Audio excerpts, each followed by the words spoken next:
Here we are on the beautiful Pacific Northwest, and I just wanted to give everyone another update on this board. It's 2 years old. I rode it a lot. I've taught a couple people on it. It's kind of a funky size. It's like 6'6", but it's really thin. It was just an original board we made kind of as a demo, just to test and maybe for people to learn on. And the length makes it really easy for people to get up and get started. It's low volume, it's only 88 liters.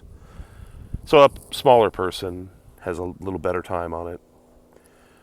It does have ironwood strips underneath the skin, and that's for if I wanted to put a front foot strap on it for any reason. Again, just an experiment. Never have done that. But what's really important to point out about this board is that it has been heavily ridden for 2 years.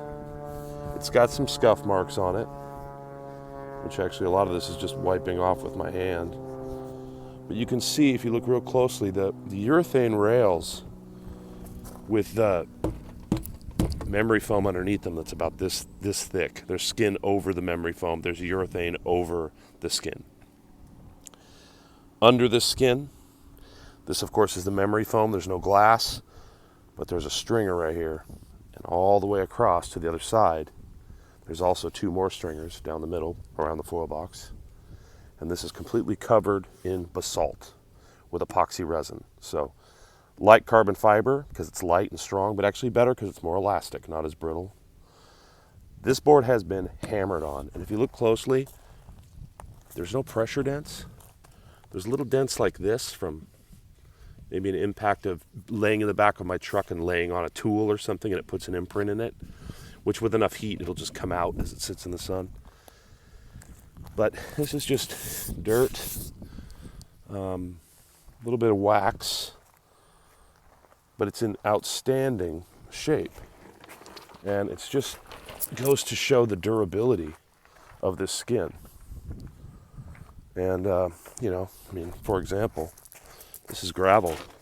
I got no problem just dropping it on the gravel. No big deal at all. Super, super durable. This is not a foamie. This particular shape may be a beginner board, but these boards are not necessarily beginner boards. We make advanced boards that are for surfing, foil surfing, winging, tow-in. Our guy Jim Richardson in Oahu is making tow-in boards that are super popular with some of the top guys right now. Durable skin, which is also a little bit soft. Basalt and EPS core. This one has 4 stringers, 2 in the center, 2 along the rails. Memory foam on the rails, but no glass. And the skin encapsulates the whole thing. So just another video to show you durability is far superior to any board on the market right now. No doubt about it. And, if you're looking at buying a carbon fiber board, why not take it another step? Buy a basalt epoxy core board with skin. It'll last a lot longer. I assume this board will last likely my lifetime. It doesn't fade. The skin doesn't change over time. Easy to fix if you need to. If it has a cut in it, it doesn't absorb any water. Matter of fact, this is the edge of the skin. You can see this grip tape's kind of coming up a little, but you can see the edge of the skin here, the foam that's under this smooth surface. It doesn't absorb any water at all. So if you do get a cut, like here's a gouge right here. This is like a rock hit it when it flew across the road, landed on a rock, and it punctured it. But I don't care. It doesn't matter because it's not soaking up any water. But if I really want to, I just fill it with super glue. Good to go.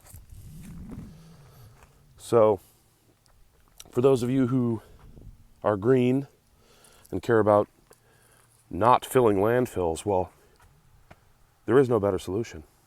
Why not make boards that last 20 to 30 years instead of disposable boards that only fuel a disposable industry?